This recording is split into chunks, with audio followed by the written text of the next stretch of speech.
55 to nothing. That is the vote. This afternoon, every single one of UEFA's 55 member associations unanimously voted to boycott the World Cup and every other FIFA competition. Not threatened to, voted to.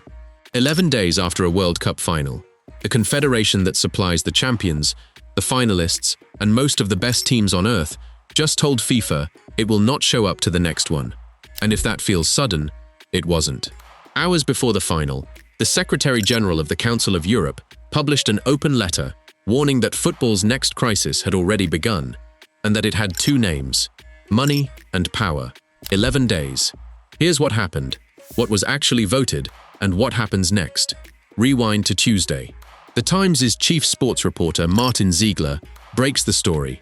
FIFA plans to create a commercial subsidiary, FIFA Forward Enterprise, valued at around $20 billion, to run the World Cup and its other tournaments, with stakes of up to 20% sold to external investors. The reported core investor, Thrive Capital, the New York venture firm founded by Joshua Kushner, brother of Jared Kushner, the US president's son-in-law. FIFA is working with JP Morgan on the structure. For the first time ever, private investors would own a piece of the World Cup itself. Then the deadline. Infantino wrote to all 211 member associations, accept by September the 19th, and receive a one-off payment, reported at $20 million per association, with some outlets putting the full package at around 35 million euros. Decline, and the offer is withdrawn. Whatever the exact figure, the mechanism is the point. Sign by the deadline. Get paid. Don't, and you won't. Infantino's defense, in FIFA's own interview on Wednesday, this is a golden opportunity to turbocharge the development of the game globally. Hold that thought. We'll come back to it, because it's not a stupid argument. So today, 2 p.m. UK time, all 55 associations join an emergency virtual meeting. Per CNN, more than 40 representatives took the floor, raising the lack of consultation and asking why FIFA's own reserves couldn't fund development instead of outside investors. Then they voted. Unanimous. The statement is worth reading closely because the conditions are brutal. No UEFA national teams will participate in any FIFA competition for so long as these proposals remain alive, unless the proposal has been abandoned in its entirety, and binding assurances have been given that FIFA will never again open its governance or competitions to private ownership. Not paused for talks, not revised, abandoned in its entirety, plus binding assurances it never comes back. That is the price UEFA has set for European teams appearing at a World Cup again. And the language. The World Cup cannot be treated as an investment product. No one has the moral authority to sell what they merely hold in trust for the next generation. England's FA immediately backed it, shoulder to shoulder. Now, this is not an abstract threat about 2030. The boycott covers every FIFA competition. First in line, FIFA's inaugural Under-15 World Cup in Azerbaijan, this October. Then the big one, the Women's World Cup in Brazil next year.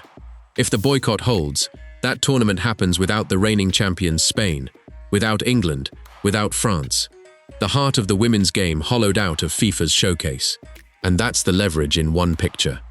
The 20 billion valuation is built on what broadcasters and sponsors pay for tournaments containing the world's best teams. A World Cup without Europe isn't the World Cup. It's something wearing its name. No investor pays for that. Which means the boycott doesn't just protest the plan, it vaporizes the asset the plan is trying to sell. Two more pieces of context. UEFA President Alexander Ceferin already boycotted this month's World Cup final in protest. The escalation started before the vote. And there's precedent. In 2018, Infantino's $25 billion SoftBank plan for new global competitions died after fierce European resistance. Europe has killed an Infantino mega-deal before. Here's what makes this different from every previous UEFA versus FIFA row. Europe is not alone. Hours before the vote, AFC President Sheikh Salman sent a scathing letter to Asia's 47 member associations, seen by Reuters, expressing great concern and disappointment at a total lack of consultation, calling it totally unacceptable, and questioning a timeline he said allows an extremely limited period for a proposal of this significance. He asked Asian federations not to decide on FIFA's offer until the AFC had spoken with FIFA. And his bottom line, such an initiative will not succeed without the support of all the confederations. which is not the case now. CONCACAF, the confederation that just hosted the World Cup, said it was deeply concerned by the lack of due process. And the politics reached Downing Street. The UK's new Prime Minister, Andy Burnham, 10 days into the job. Football does not belong to investors. 3 confederations, 200+ federations between them, and the host of the next Women's World Cup, Brazil, sitting in a confederation that hasn't declared yet. Now the other side, properly, because the vote was 55-0 in Europe, but FIFA has 211 members, and most of them are not England.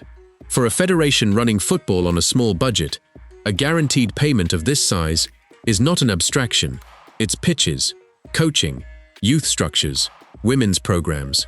Infantino's turbocharge the development of the game line is aimed precisely at the federations, for whom FIFA money is the difference between having a football infrastructure and not. That's why the September 19th deadline exists. It's designed to collect signatures, one federation at a time, whatever confederations say collectively. The counter-argument came from inside today's meeting. If development is the goal, FIFA has reserves. Why sell a piece of the crown jewels to outside investors to fund it? And once investors own a stake, the tournament answers, at least partly, to their returns. Formats, kickoff times, hosting, more matches, optimized for someone other than fans. Both things are true at once. The money is real. So is the price. So, 3 paths from here. Path 1. FIFA retreats. The 2018 precedent, the investor logic, and 3 angry confederations all point this way. But UEFA's conditions, full abandonment plus binding assurances, leave Infantino no face-saving exit. That makes retreat harder, not easier. Path 2. Standoff. Infantino has said the proposal goes to a vote of the member associations and then FIFA's council. He bets enough of the 211 sign by September 19th, one payment at a time, and dares Europe to actually skip a World Cup. Then October's Under-15 tournament in Azerbaijan becomes the first test of whether the boycott is real. Path 3. The split. If neither side moves, you have Europe outside FIFA competitions indefinitely. And at that point, the question stops being about one investment plan and becomes about who actually governs world football. As I record this, FIFA has not yet responded to the vote. Whatever they say next is the whole story. Check the pinned comment. Look at this month as one story. A final decided in extra time. A brawl under investigation. A federation president boycotting his own showcase. An open letter warning that the next crisis had 2 names, money and power. And 11 days later, an entire continent voting 55-0 to walk away from the World Cup, rather than see a piece of it sold. The tournament ended. The fight over who owns the game did not. Pick a side. Is Europe protecting football's soul, or holding the world's game hostage to stop money the rest of the world needs?